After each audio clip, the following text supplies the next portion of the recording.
Hola, hola, soy el profesor Mario Torres y el día de hoy nos toca ver sobre la Primera Guerra Mundial, o también conocida como la Gran Guerra.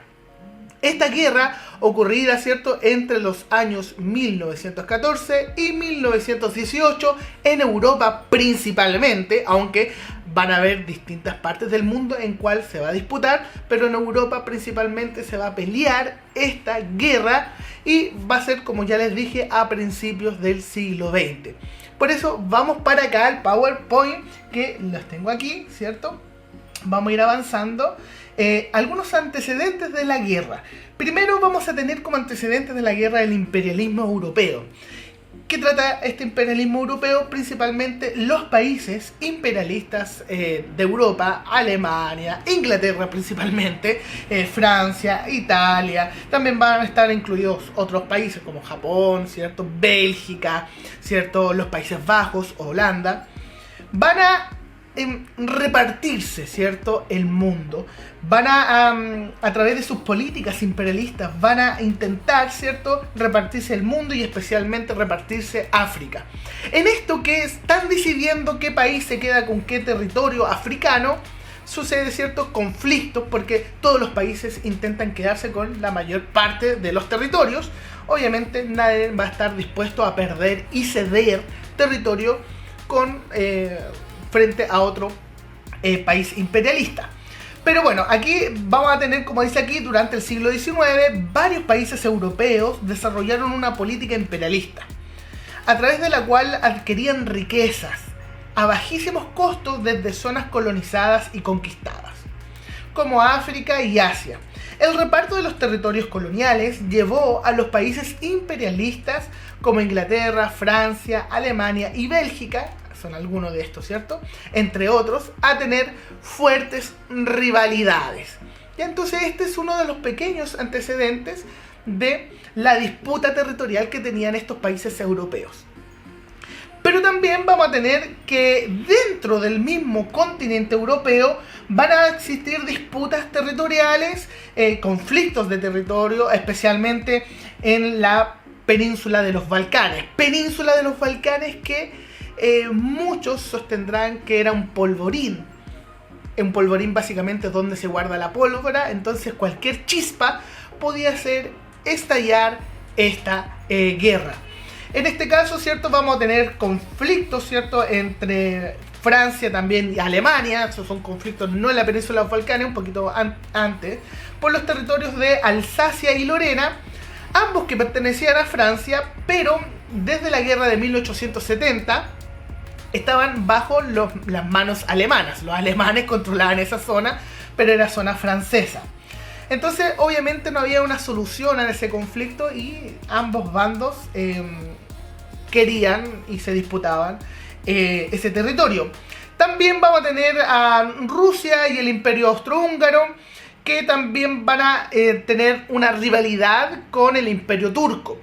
Esta época también es época de los imperios. Todavía en Europa existía el imperio. Alemania era un imperio, Francia ya era una república hace bastante tiempo, pero Rusia, Austro-Hungría, los otomanos, etc. Entonces existían también problemas dentro de los territorios europeos que, como ya les había dicho, cualquier chispa, cualquier cosa podía hacer detonar esta bomba, que era básicamente el principio de la Primera Guerra Mundial. Durante este tiempo también se va a dar la paz armada. Entonces tenemos el imperialismo y a su vez tenemos este llamado paz armada, en la cual los países europeos van a armarse, van a obtener armamento, preparándose para una guerra. Pero a la vez este armamento era de forma disuasiva para evitar la guerra, pero ya sabemos que no se pudo evitar. Ya se designa con este nombre al periodo anterior a la guerra, en la cual los países europeos iniciaron una serie de estrategias para prepararse frente a un inminente conflicto. Se prepararon militarmente. En este sentido comenzaron a adquirir armamentos, municiones, ciertos recursos necesarios también para la guerra, cañones, etcétera, ¿ya? De esta forma, los estados invirtieron en armamento, tecnología y capacitación de sus ejércitos, como también en programas, o mejor dicho, propaganda, ¿cierto?, para tener el apoyo de la población. Entonces, toda la industria armamentista de estos países europeos comenzó a moverse, ¿ok? Pero obviamente, sin duda, el principal preparativo fue generar distintas alianzas y formar pactos que van a permitir, ¿cierto?, la ayuda en una posible guerra, y son los finales, ¿cierto?, son las finales alianzas que van a tener los europeos, y alianzas que estamos viendo aquí, que van a existir dos alianzas. Por un lado, la triple alianza o de los imperios centrales, y por otro lado la triple entente, que van a ser los aliados, ¿ok? En la triple alianza vamos a tener a Italia en un primer momento, Austria-Hungría, vamos a tener a Alemania, ¿ok? En la triple entente vamos a tener a Inglaterra, Francia, Rusia y luego Estados Unidos. Decir que Italia se va a cambiar de bando a medida que va a avanzar el conflicto, se cambia de bando hacia la triple entente. Pero en un primer momento, estas eran, ¿cierto?, las dos alianzas que existían en Europa. Las alianzas existentes en Europa se forjaron en acuerdos anteriores a la guerra, relacionados con los diferentes conflictos entre los países europeos. En estas alianzas se agrupaban varios estados comprometiendo y movilizando ayuda en caso de que algún integrante de la alianza lo requiriera. De esta manera se conformaron dos grandes bloques, las cuales, ¿cierto?, están ahí, la triple alianza y la triple entente. Y esto va a provocar el inicio de la guerra. Obviamente hay un inicio claro de la guerra. Vamos a tener aquí la Gran Guerra. Pero antes de hablar de la Gran Guerra en sí, ¿cierto?, de cómo y dónde se peleó esta Gran Guerra, o la Primera Guerra Mundial, tenemos que señalar que el detonante de este polvorín, el que da estallido a la guerra, va a ser el asesinato del archiduque de Austria-Hungría. Va a ser asesinado, ¿cierto?, lo cual va a provocar estos conflictos entre Austria-Hungría y, por supuesto, los países aliados o la triple alianza. En fin, esto va a ser el detonante principal de la Primera Guerra Mundial, el asesinato del archiduque de Austria-Hungría. Pero esta guerra se va a disputar en algunos frentes. Vamos a tener que la Primera Guerra Mundial se va a disputar en dos frentes. Primero, el frente occidental, o cual este frente occidental se va a enfrentar principalmente Francia y Alemania. Obviamente Francia también va a ser apoyada por los ingleses, ¿ya? Pero se va a disputar en territorio alemán, en territorio belga también, porque ¿qué hace Alemania? Alemania traspasa la frontera belga para así pasar hacia Francia de forma más rápida y poder llegar a París. ¿Por qué traspasa la frontera belga? Porque los belgas se suponía que eran una nación tapón, o una nación que impedía, ¿cierto?, el cruce entre los alemanes y los franceses. Y además se suponía que los belgas, ¿cierto?, no iban a participar en un conflicto armado. Pero bueno, fueron invadidos por los alemanes. Y este es el frente occidental, ¿cierto?, en el cual Alemania y Francia se enfrentaron utilizando como estrategia la guerra de las trincheras. Principal estrategia, ¿cierto? Estas eran excavaciones en línea recta donde se refugiaban los soldados. El objetivo de este frente por parte de Alemania era la ocupación del norte de Francia, para así avanzar luego hasta el centro del país en forma rápida. Entonces querían rápidamente tomar el norte francés para luego tomar todo Francia a manos de los alemanes, ¿ok? Y en este frente, en el frente occidental, la gran característica van a ser las trincheras. Pero luego vamos a ver, ¿cierto?, las etapas de la guerra, y ahí nos hablan bien de las trincheras y también de la primera parte. El segundo frente de la guerra va a ser el frente oriental. Tenemos occidente y ahora tenemos oriente, para el otro lado. El frente oriental, en el cual se va a enfrentar principalmente los alemanes y los rusos, ¿ok? Pero también vamos a enfrentar aquí a los austrohúngaros con los rusos, también va a haber varios enfrentamientos, Rumania, etc. ¿Ya? En esta también van a crearse trincheras, ¿cierto? Pero van a ser bastante largas, van a ser dificultosas. Los rusos querían avanzar, los alemanes querían avanzar. Al final, ambos se van a estancar en las mismas fronteras, ¿ok? Los enfrentamientos se van a extender por cerca de 3 años, siendo Rusia quien inició las ofensivas hacia Alemania en la zona de Prusia. Alemania tenía una zona que se llamaba Prusia, que es la zona de aquí arriba, ¿cierto? Y los primeros en atacar, antes, porque los alemanes querían atacar Rusia, querían invadir, pero estaban preocupados primero del frente occidental. Entonces, ¿qué hizo Rusia? Invadió primero Alemania, ¿ok? Y no solo alemanes, sino también Austro-Hungría, el imperio austrohúngaro, ¿ok? No obstante, a los pocos meses el ejército alemán, con la ayuda de los austrohúngaros, ¿cierto?, derrotó a los rusos y estos debieron retroceder. El frente oriental se cerró en 1917 con la retirada de Rusia, debido a la crisis política interna que terminó con la Revolución Rusa.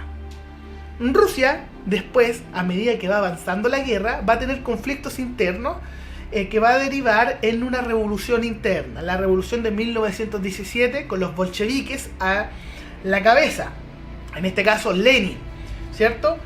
Por lo tanto, va a haber una revolución rusa y Rusia se baja de la guerra y deja solos a los aliados, que en este caso eran los franceses y los británicos. Eso muchos dicen que fue una jugada alemana para correr y sacar a Rusia de la guerra, porque Lenin vivía en Alemania y lo mandaron, ¿cierto?, de vuelta a Rusia. Vamos a ver las etapas de la guerra. Tenemos 4 etapas de la guerra. Primero tenemos la guerra de movimientos de 1914, ¿cierto?, hasta principios de 1915, pero 1914 es la guerra de movimientos. Después la guerra de posiciones, 1915 a 1917. La crisis de la guerra en 1917, con la salida de Rusia. Y el fin de la Gran Guerra ya en 1918. Guerra de movimientos, ¿cierto? Aquí, ¿qué pasa? En el frente occidental, que ya vimos, que era en Francia principalmente, Alemania atacó Francia tras haber invadido Luxemburgo y Bélgica. De esta manera, en pocos días, el ejército alemán llegó a estar a tan solo 40 kilómetros de París. Entonces la idea alemana era avanzar lo más rápido posible hacia París y así conquistar toda Francia. Si llegaban a París, obviamente Francia quedaba fuera de la guerra, como pasó en la Segunda Guerra Mundial. Pero aquí no alcanzaron. Finalmente, en la primera batalla de los Marne, los franceses lograban, con la colaboración de las tropas británicas, los ingleses, detener a duras penas el avance enemigo. A los alemanes no les salió la idea, ¿cierto? La idea era atacar rápidamente para poder así librarse al tiro de los franceses. Pero los franceses lograron detener, junto con la ayuda de los británicos, lograron detener el avance alemán. Entonces, este tipo de guerra de movimientos, habla de una guerra rápida, ¿cierto?, en la cual se mueve rápidamente las tropas. También en este caso, en el frente oriental, Rusia cayó derrotada en Tannenberg, ¿cierto? Ahora bien, pese a esta victoria de los alemanes, no pudieron y no consiguieron avanzar en forma decisiva por territorio ruso. Ganaron a los rusos, pero no avanzaron, se quedaron estancados. A su vez, Austro-Hungría atacó Serbia, sin alcanzar el objetivo que querían. Según los austrohúngaros, juraban y ellos decían que iban a eliminar a los a los serbios muy rápidamente, iban a tener el control de Serbia rápido, y no lograron nada. Incluso Serbia, que era un país mucho más pequeño que Austro-Hungría, logró detenerlos e invadirlos. Así que les fue muy mal a los austrohúngaros. Por otro lado, tenemos la característica principal de la Primera Guerra Mundial, que ya la había mencionado, ¿cierto? Que es la guerra, en este caso, se llama guerra de posiciones o guerra de trincheras. Esto se va a dar en la mayoría de la guerra. 1915 a 1917 ya vamos a tener la guerra de posiciones. El frente se va a estabilizar. Ya no van a haber movimientos tan rápidos como al principio. Es decir, Alemania ya no va a poder avanzar. Ni siquiera los aliados también van a poder avanzar. Los contendientes fijaron sus posiciones y las reforzaron construyendo trincheras. Estos hoyos, ¿cierto?, que aparecen acá, estas zanjas en la tierra, en las cuales los soldados podían quedarse ahí por meses y años en condiciones bastante malas, ¿cierto? Entonces, y además había un pedazo que se llamaba tierra de nadie entre la trinchera enemiga y la trinchera aliada, es decir, la trinchera alemana y francesa. Entre esas dos había un pedazo que se llamaba tierra de nadie, en donde estaba lleno de alambres de espino, donde se ponían bombas, donde la persona que se atrevía a pasar por ahí, lo más probable era que no duraba mucho, la asesinaban rápidamente. ¿Ok? Aparte, las condiciones higiénicas de estos lugares eran horribles. El invierno europeo, si ustedes se fijan en las noticias o ven videos, van a darse cuenta que el invierno europeo es crudo. Nieve, frío, lluvia, humedad y todo eso en una trinchera. Propicio para los piojos, las enfermedades, el tifus, el cólera y enfermedades de todo tipo. ¿Ok? Entonces, y estas trincheras en el frente occidental abarcaban desde las costas de Bélgica, ¿cierto?, hasta el norte de Suiza. Casi toda Francia, prácticamente toda Francia. ¿Ok? Entonces, una línea de muchos kilómetros en la cual teníamos trincheras de ambos lados, no solamente los franceses, sino también los alemanes. Y esta es la principal característica de esta guerra. Ya vamos a tener que para 1917, aquí está Lenin, el caballero que está aquí al peladito ese, es Lenin, va a pasar algo. Rusia, que era un gran aliado, había peleado junto a los británicos, junto a los franceses, va a dejarlos solos porque dentro de sus fronteras vamos a tener la Revolución Rusa. ¿Ok? Entonces, esto provocó que Rusia pidiera un armisticio, es decir, pidiera la paz con los alemanes, comenzando las negociaciones, ¿cierto?, en 1917 para poder salirse de la guerra y no tener conflicto.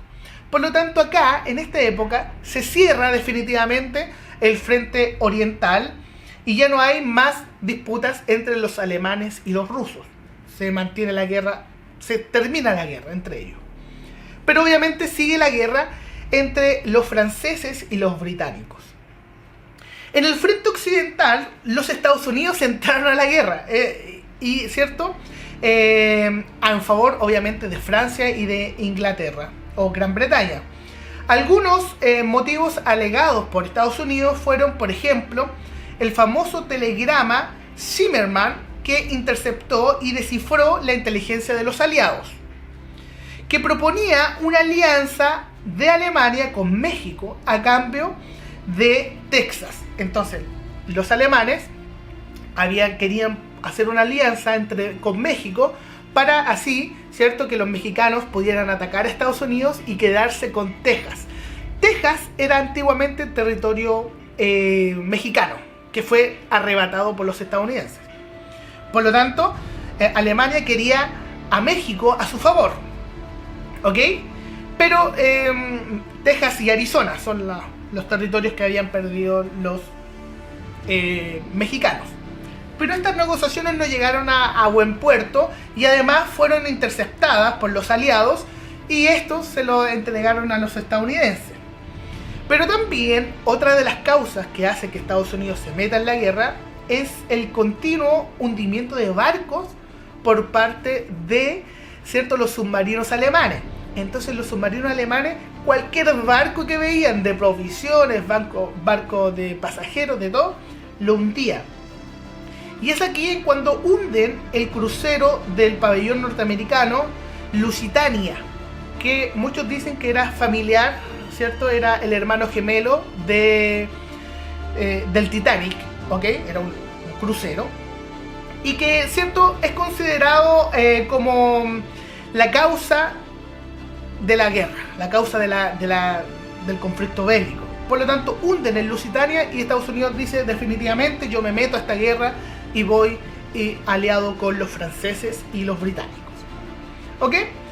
Entonces los norteamericanos van a aportar casi 1 millón de soldados nuevos que estaban refrescados, no estaban cansados, no habían pasado 4 años, 3 años en las trincheras. Por lo tanto, esto va a sumar abundante material bélico y también soldados fresquitos para la batalla.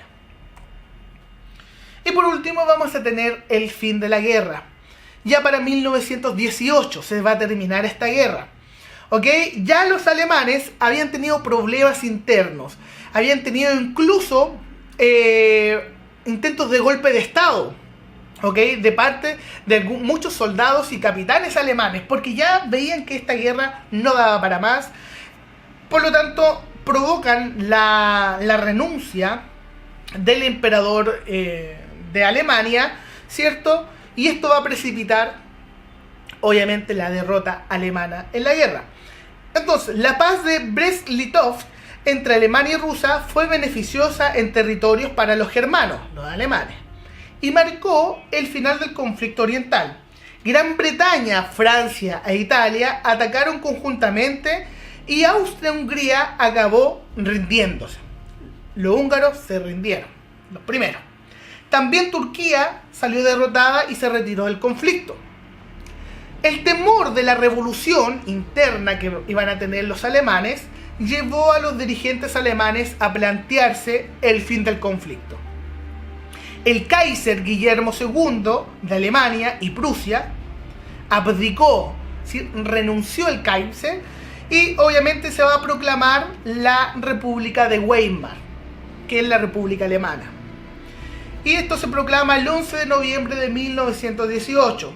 Y ahí Alemania firma el armisticio de paz, ¿cierto?, que puso fin a las hostilidades armadas. Por lo tanto, Alemania quedó sola en la guerra. ¿Por qué? Austria-Hungría se rindió, Turquía se rindió. Y los alemanes tenían conflictos internos. Si seguían ellos en la guerra, lo más probable es que se hubiera terminado para siempre Alemania. Por lo tanto, lo más sensato era entregar el poder y rendirse. Pero para rendirse, los aliados le dijeron, ojo, acá, especialmente Estados Unidos, le dijo, yo no trato con imperios. Por lo tanto, yo quiero que ustedes sean una república. Y ahí recién vamos a firmar la paz. Por lo tanto, el Kaiser Guillermo II de Alemania y Prusia tuvo que renunciar y así se proclama la República de Weimar y se da fin a este imperio prusiano, al Segundo Reich. ¿Ya? Recuerden, después Hitler va a intentar crear el Tercer Reich, pero este es el segundo. ¿Ok? Y así se da por terminado la guerra, ¿cierto? La Primera Guerra Mundial. Este conflicto, que va a durar 4 años, va a ser uno de los conflictos con más muertes en la historia de la humanidad. Es decir, no va a haber otro conflicto de tal envergadura con tal cantidad de personas muertas. Europa quedó por los suelos, ¿cierto? Quedó destruida casi totalmente. Y así, ¿cierto?, también se inicia el poderío norteamericano en el mundo. Ya el poderío inglés, que era una vieja potencia europea, ahora queda relegado producto de la guerra y nace como gran potencia mundial Estados Unidos. Y ahora tenemos la actual potencia, ¿cierto? Estados Unidos como actual potencia a nivel internacional y mundial van a ser principalmente con el fin de la Primera Guerra Mundial. Y eso, queridos estudiantes, es la Primera Guerra Mundial o la Gran Guerra. Espero que les haya quedado claro. Todo lo pueden revisar en sus libros, ¿cierto? Está ahí en el módulo 3. Nos vemos en la próxima ocasión. ¡Chao, chao!